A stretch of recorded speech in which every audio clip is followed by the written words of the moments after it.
summer after all, and we're starting to actually put in some lighting systems here. So we've got a really nice property to work with here. Now, obviously not everybody's property is quite this big, but I like it because it's going to allow us to show you how we do a couple different things.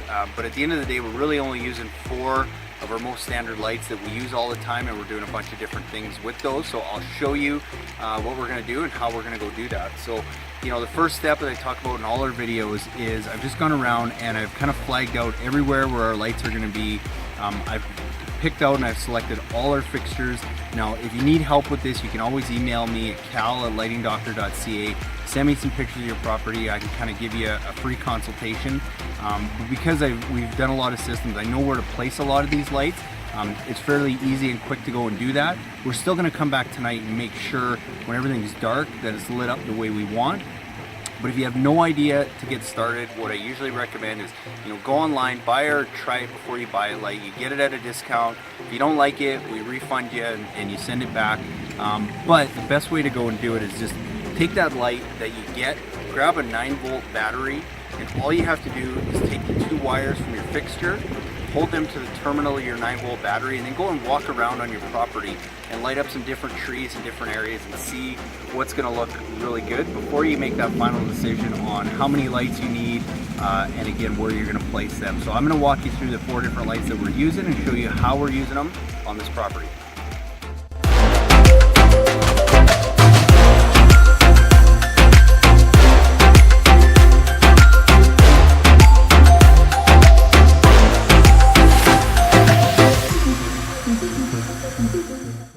So the first light that we're using for this project is our uplight. We use this all the time. We're going to be highlighting a bunch of these beautiful trees here, as well as some evergreen trees. So just a general rule of thumb is if you're trying to light something that's got a nice skinny trunk and there's lots of trunk to work with and light up, you don't want to have that light too far back. You want to get that fairly close.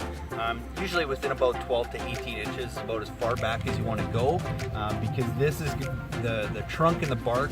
Even if it doesn't have really nice bark, it's still a good idea to try and get that trunk, and you're still going to get lots of light up into the canopy that way. Unless it has a really big canopy that you need to get the light, you're just trying to get the canopy, well then something you might want to do is have a light at the base of the tree that gets the trunk, and then you might have to light it from 2 other sides to make sure you get all that canopy. So we're going to be switching up between lighting some deciduous trees and some evergreens. We're going to kind of bounce back and forth just to give some contrast and some balance, so we're just not lighting the same tree the whole property. And the other thing we've done is we've got a nice long driveway here, and they've got a bunch of street lamps, so it is going to be lit up. But they're staggered. So what we're going to do is we're going to stagger our lights opposite. So wherever there's a street lamp on that side of the road, we're going to be on the other side lighting up either some deciduous or some evergreen trees, and vice versa. When the street lamp's on this side, we're going to light up some on that side. So we're going to have a nice balance back and forth of deciduous and evergreen trees being lit up on this property. So one of the other lights we're going to use here is path lights. We often use those. We're using a little bit of a different path light on this project, just because we want to get the light a little bit higher up and create a little bit of a bigger lit area. The shorter the stem, usually the smaller the area that you're going to light. It's not so much related to the bulb. So a lot of times I get asked, oh, can I put a brighter bulb in my path light? And realistically, it doesn't make a whole lot of difference. All it does is it just creates kind of a bigger center hotspot. So you're better off, if you want more light, try and find a taller fixture. This is an 18-inch fixture. The other reason I like this one is because this one adjusts a little bit, so we're going to be able to kind of shine the light where we need.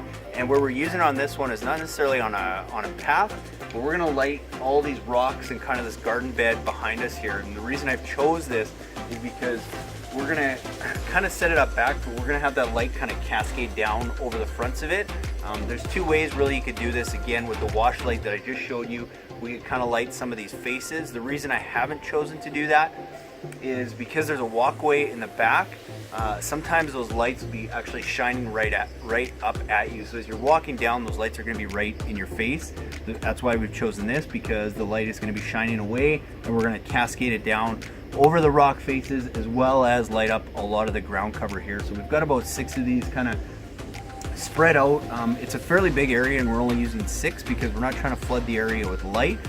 We just want to create some contrast from this barbecue area and stuff right behind us that I will show you in a second, and how we're lighting some of the stuff there.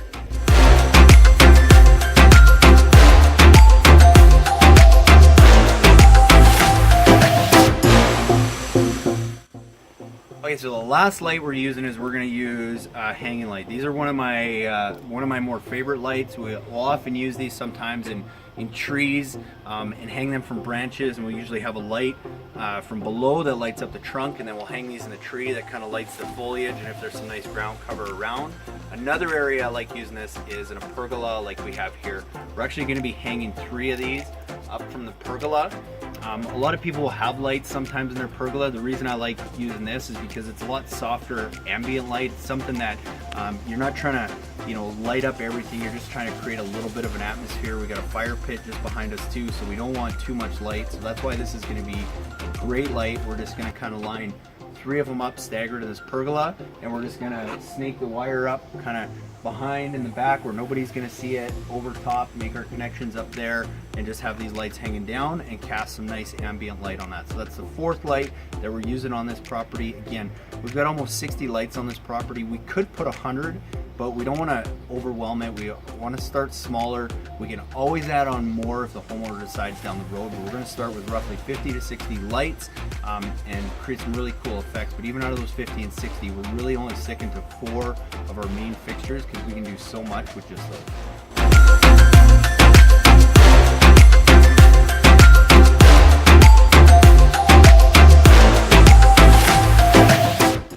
Just wrapping up here our project in Bears Paw. Like I said, I mean, we just did a final count. We got over 60 lights here, and just to talk a little bit about the transformer. So like all our bigger premium kits, we always upgrade to a slightly larger transformer. This is a 150 watt transformer from FX Luminaire. The reason we beef it up a little bit for these is, one, at 150 watts you can fit a lot more lights on it, and really how you size your transformer is you just add up the wattage of all the lights that you have on your project. So if you've got 10 lights at 5 watts each, that's 50 watts. You want to size your transformer at least 20% higher.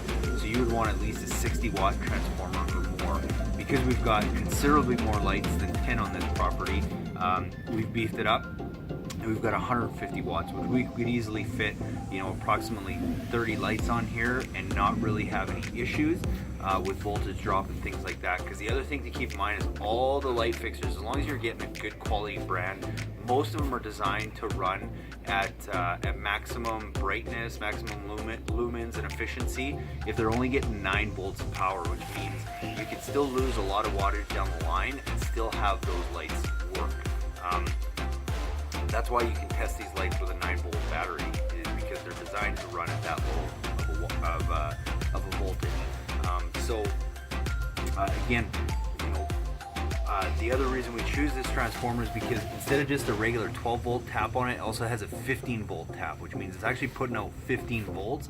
And like I said, all these lamps are designed to run from 9 to 15 volts. So even if we lose 6 volts down the line all the way, these lights are still going to run at 100% efficiency. But if you're worried about that, the other thing you can do is just run 2 lines. So for example, what we've done here is we've got 1 line from the transformer going out this way that covers about 15 lights or so, and then we've got another line that goes out that way that covers about 15 lights. So we've got 30 lights on 1 transformer. The transformer is big enough to handle that load, plus we're losing a lot less voltage because we've got 2 separate lines going out. So that's basically how you size your transformer. There's a good key if you are looking at a project that is more than 20 lights, then definitely do that. Just run out 2 different ones, and we're finished burying our wire. We're just wrapping up here. So I hope you guys found this video helpful. Send me your comments and your questions, and hopefully we can help you guys with your project. So it never quite does it justice, but this is why we come back at night, is just to make sure that all our lights are positioned the way we want and everything is balanced the way we want. So again, great property to work with, lots of fun things to do. So I just wanted to walk you guys through it quickly and just remind you, always come and check things at night, because it always looks different lit up than sometimes even what you have imagined in your head.